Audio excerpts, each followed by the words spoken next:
Hi, I'm Randy Wooden, and welcome to another in our Edge Library series. This time we're talking to mid-career folks and dealing with the question of what are your goals? Now, that question can take different forms. Usually it just is, what are your goals? It might be that, what is your 5-year goal or 3-year goal, what have you.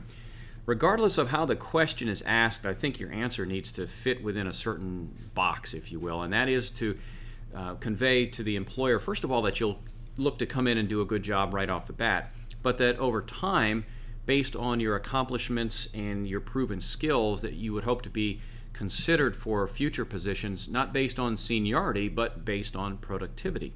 And then I would turn it around at the end and ask them, the employer that is, what they saw perhaps as some of the longer term opportunities for somebody who comes in and does a good job here. So let's put that into practice.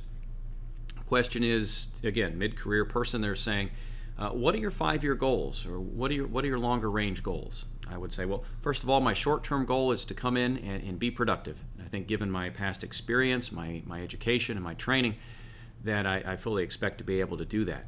Now, over time, as I demonstrate what I'm capable of doing and handling, I would hope that as opportunities have presented themselves, I'd hope to be considered for those based on what I've shown I can do.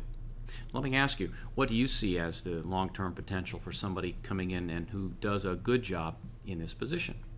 So that's one way to handle that question. Again, as a mid-career person, you have a track record as opposed to maybe somebody coming straight out of college. And to a degree, you're defined by where you've been and what you've done. And people use that either as a key to open opportunities for you, because on paper they say, hey, this fellow's been here and done it. Or they look at you and sort of throw up a wall and say, well, gosh, you've always worked, let's say, in healthcare, and we're in, let's say, education, or we're in manufacturing, or we're in some other industry. And so you get kind of pigeonholed, for better or worse, many times based on where you've been.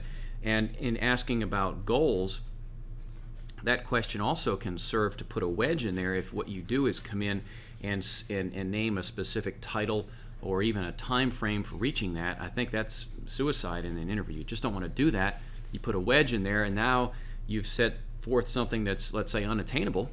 I would know. I'm the employer, and I know in 3 years you're not going to be in that position, in part because I want that job. And unless I'm out, you're not going to get it. So don't name time frames and really stay away from titles. Talk somewhat in generalities. Hey, you know what? I want to be promoted based on what I've shown I can handle. And then turn that around and ask the employer. You might be surprised what you learn. And based on what they're telling you, that'll give you a sense, whether it's accurate or not, it's a different story, but that'll give you a sense as to how often they promote from within. What's the opportunity for growth? And depending on, well, how many job opportunities you're weighing, that might be a determining factor to say, this company promotes from within, looks like some great opportunity for growth. Hey, you know what? This job may not be the ideal job for me today, but if I do a good job, I can really see growth. That may be a selling point for you. On the other hand, if somebody would, die in that job, and